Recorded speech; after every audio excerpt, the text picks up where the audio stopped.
Alabama کے پرفضا مقام پر دھات سے بنے اس غیر معمولی بڑے کنستر کے ڈیزائن میں کچھ چیزیں جانی پہچانی ہیں۔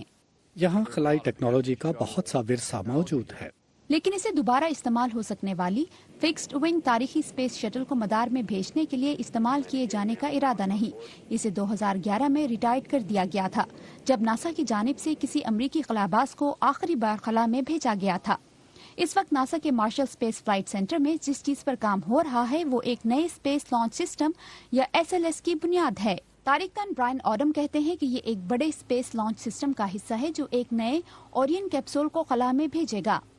آپ جو پیچھے دیکھ رہے ہیں وہ مایا آکسیجن SLS وہیکلز کی آکسیڈائزرز کے لیے کیا جا رہا ہے تاکہ دیکھا جا سکے کہ آیا یہ لانچ کے وقت شدید دباؤ کو برداشت کر سکتا ہے یا نہیں۔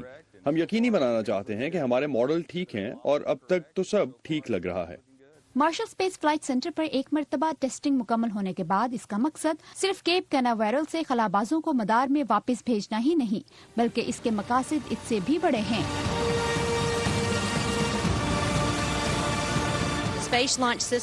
یہ اسپیس لانچ سسٹم واحد راکٹ ہے جو ایک مکمل اورین خلابازوں، ساز و سامان اور سب چیزوں کو ایک ہی لانچ میں چاند پر بھیجنے اور ہمیں خلا کی گہرائی میں لے جانے کی صلاحیت رکھتا ہے۔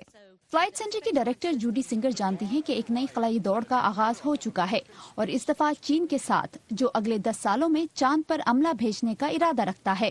میں ان کے لیے خوش ہوں، میرے خیال میں یہ بہت اچھی بات ہے۔ ہمیں اس لیے پریشان نہیں ہونا چاہیے کہ چین بھی اس پر کام کر رہا ہے۔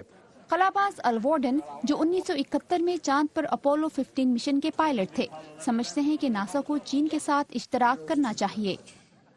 میرے خیال میں ہمیں تعاون کرنے کی ضرورت ہے، دور کھڑے ہو کر انہیں دیکھنے کی بجائے ان کے ساتھ مل کر کام کرنا چاہیے، کیونکہ تعاون سے کیا گیا کام ابھی کیے جانے والے کام سے زیادہ فائدہ مند ہوگا۔ اس وقت بوئنگ اور اسپیس ایکس جیسی پرائیویٹ کمپنیاں خلابازوں کو زمین کے مدار اور انٹرنیشنل اسپیس اسٹیشن لے جانے کے لیے سواریاں تیار کر رہی ہیں، جبکہ جوڈی کا کہنا ہے کہ ناسا کی نظریں نئی تاریخی کامیابیوں پر ٹکی ہیں۔